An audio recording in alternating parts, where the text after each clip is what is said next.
Two apples at once, and I'm making James a mayo, tomato, and bacon sandwich. So that's what it looks like. That's what I just made him. This is going to be his dinner. So I asked him if he would like to eat this, and he said yes. So it's missing lettuce because I don't have any lettuce. So I went and got some tomatoes from the garden. Here you go. See you take a bite of it.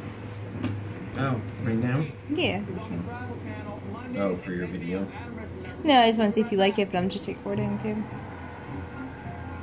Oh, all that? Mayo bacon tomato sandwich. Mm-hmm. No lettuce. Fine, good. Good. No, I said mayo, bacon, tomato.